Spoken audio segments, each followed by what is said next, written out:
Okay guys, welcome back po. Dito po kami ulit ngayon sa aming sibuyasan. Papatubig po kami ngayon. Ayan guys, ito yung aming punlaan. Natutubigan po namin. Maganda po ang panahon ngayon guys. Makulimlim, masarap trumabaho, hindi mainit. Guys,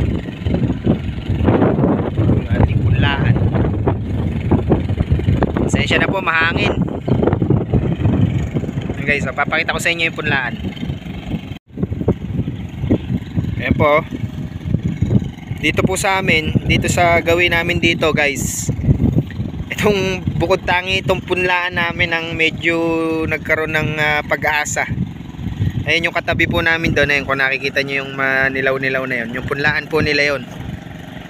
Marami po kasi nagsasabi na pagka sa punlaan na nagtanim ng sibuyas, kahit magkakaedad sila, hindi daw po masyadong lalaki. So hindi po tayo naniniwala ron dahil bakit ito? Ayan o. Titingnan nyo po, isa lang ang itsura nila. Ayan o. Nasa ano lang rin po talaga, nasa pag-a-apply ng pataba at saka yung timing ng papatubig. Kailangan talaga pagka nagpapabulas pa lang ng sibuyas, mas gusto ng sibuyas na yung babad. Tsaka na lang po tayo magpipigil ng tubig kapag sila ay meron ng mga laman. Ganun guys. So yung kaninang maga nga po, nag-spray na kami. Kaninang madaling araw, yung bago lumiwanag. Inabutan na nga po kami ng liwanag kanina. Pang insecticide po yung in-spray po namin. Bali, hindi po kami namamagitan. Halos ngayon, araw-araw po ang aming pag-apply ng insecticide dito sa ating sibuyasan. Kaya talaga pong inaapula po natin itong uod dahil mahirap pagka sila ay nakabuelo, ay talagang mahihirapan na tayo. Kaya kailangan, hanggat konti pa lang yung uod, apulahin na. Huwag na natin hintaying paramihin dahil tayo rin ang mahihirapan. Kaya pag nabakante tayo minsan, ay ubos ang pinagpaguran. Ayan guys, oh. Ayan, may pailan-ilan na rin pong laman itong ating punlaan. Actually guys, nahuli pa nga pala to, itong ating punlaan na to. Nahuli pa ito ng 2 araw. Kasi ito po, yung inuna po natin, yung kaluwangan nga, nahuli itong punlaan kasi ginayak pa namin to eh. Bago tamnan to, 3 araw po kasing tinamnan tong amin, tong 1.3 hektar. Ayan guys, oh. Pero tingnan nyo naman, parehas po ang kanilang naging bulas. Punlaan pa po ito. Dito po kami namunla, dito sa hanggang doon po yan. Ito yung punlaan natin. So doon, medyo doon sa taas na yun, mahina talaga doon dahil yung punlari natin doon sa part na yon mahina, kumbaga maliliit doon. Pero dito sa part na to, ayan o, ang ganda guys, oh. Ayan o, may mga laman-laman na rin po yan guys. Sakto yung pagpapatubig natin ngayon dahil makulimlim, masarap trumabaho pagka ganito guys, hindi mainit. Mahirap kasing pagka mainit, napaka hirap trumabaho, nakakatuyo ng balat. Ayan guys, oh, lalaki na ng mga sibuyas dito. Ito guys, punlaan natin, iba yung iba yung pagkakagayak nito. Bali, itong punlaan natin, ang ginawa na lang po namin gayak dito, in-airplat na lang po namin. Kasi para iwas trabaho na rin, kasi ito po yung yan, itong mga plat na yan, yan din yung mismong punlaan natin, yung mga pahaba na yan. So bali, linagyan lang po namin ng harang sa gitna, hinati namin para hindi masyadong mahaba.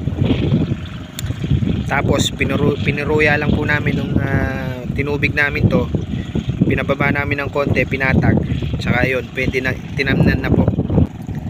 Dahil yung sa kaluwangan po, kama yung ginawa naming taniman. Ayan guys, ayan, tulad po nyo. Ayan guys, oh, lalaki na ng laman, marami ng laman. Ayan o. Ayan po, kama. Ito yung pinunlaan namin na nagpahabol po kami ng 2 lata guys. Ito. Dito namin tinanim. O, bali yung yung inani po namin punla dyan, binenta po namin. Kahit pa paano kumita po kami doon sa punla dahil sumobra po yung punla namin. Nakala kasi namin nung una kakapusin yung aming punla. Nakasara naman po pala. Kaya yung pinunla po namin doon ay binenta lang po namin. O dito guys, sa pagpapatubig dito sa ganitong air plat po ito kung tawagin yung ganitong setup nung taniman. Mas madali pong magpatubig sa ganito, kaya lang matagal. Kasi ito, ayan, isang bukas ka lang dito, maluwang na agad yung matutubigan mo, isang kama ng ganun. Kaya lang matagal po, magastos sa magastos sa tubig. Pero maganda ang basa nito, matagal pagka ganito ang gayak. Pagka naman po kama na kagaya niyan, mabilis. Kaya lang tuyuanin naman siya kasi hindi siya ganun katigmak o babad sa tubig. So ayan guys, oh. Parang mas baka next season ng pagsisibuyas guys, baka ganito na lang din ang gawin namin, yung sabi nung biyanan ko. Kasi parang mas maganda yung bulas sa ganitong klaseng taniman kasi talagang yung lupa ay talagang kumbaga nakakasingaw po yung sibuyas pagka ganito yung tatamnan, no? Kumbaga maluwag compare sa nakakama na dikit-dikit yung sibuyas, kumbaga hindi sila makahinga, no? Yung ganito kasing kama ay yung mapapansin po natin yung mga laman niyan talagang pare-parehas at halos lahat ng sibuyas ay may laman. Sa kama kasi meron yung naiipit pag nagkadikit-dikit, yung iba nagiging tulis po, hindi po bumibilog yung laman. Ayan po ang pagkakaiba ng kama tsaka yung sa ganitong air plat. Sa Bungabon puro ganito po ang setup ng kanilang taniman, eh. Ayun guys, 17017 po yung ginagamit naming top dress dito sa ating punlaan. Ayun guys, maglalaman na yan guys, pampalaman, top dress, huling pataba na po ito. O depende pa rin, baka po sabugan din namin to ng potas.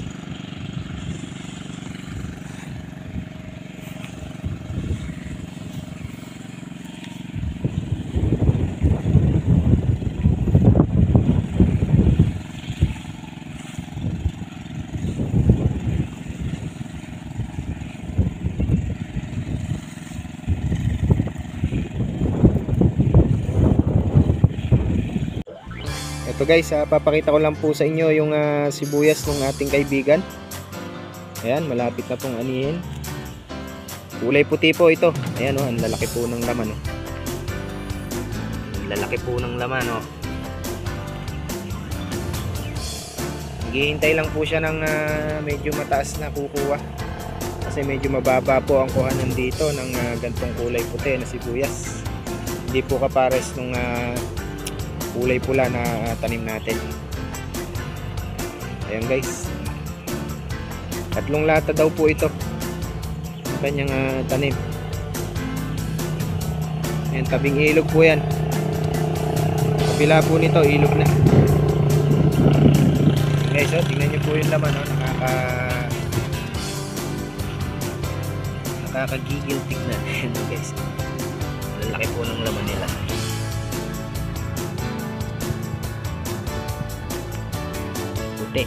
Sarap po nito sa itlog ng isa. Yes.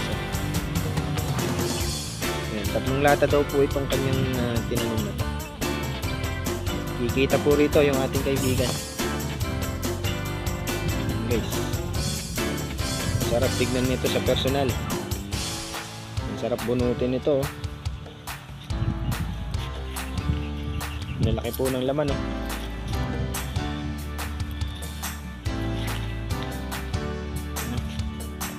Akala mo singkamas.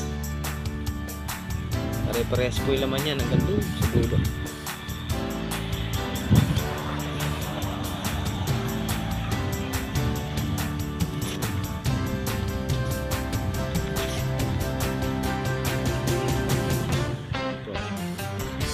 Lalaki ng laman.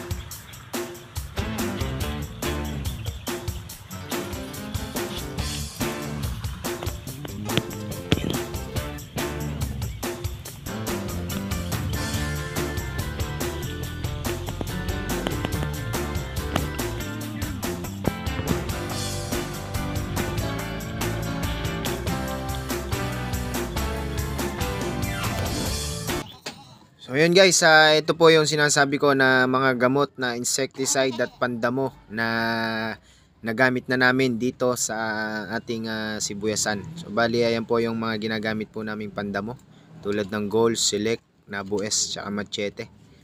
So ito naman po yung mga ginagamit po namin na insecticide. Lahat po ito sa gawin na to ay puro insecticide po yan. Kaya po ng Boxer, Laban, Malatayon, tsaka po Penant. Yan po ay mga subok po yan, mga mabibisa po yan. Ito naman po yung mga mahal na gamot, mga Exalt, tsaka Brofrea, tsaka Bimind. Ayan po yung mga magagandang gamot. Brudan, ayan po yung mga pansalit po yan, mga pandagdag lang po namin sa matatapang yan. Yan naman po yung mga ginagamit namin pandamo. Yung mga onion friendly po yung mga yan. So nasa tamang timpla lang po para talagang hindi maginda yung sibuyas natin. Ayan po. Ito naman po yung ating Yara Vita Caltrac at Yara Vita Voltrac. Ayan po yung ating ginamit nung nagsaktong 2 months sila para bumaba yung laman. Ito naman po yung bundle ng Brofrea, yung Boom Flower. Tsaka yung Brofrea, yan po yung insecticide, yung maliit. Ayan po yung ating insecticide na ginamit kapag marami na talagang nakikitang uod. So ayan lang guys yung mga gamot natin na ginagamit dito sa ating sibuyasan.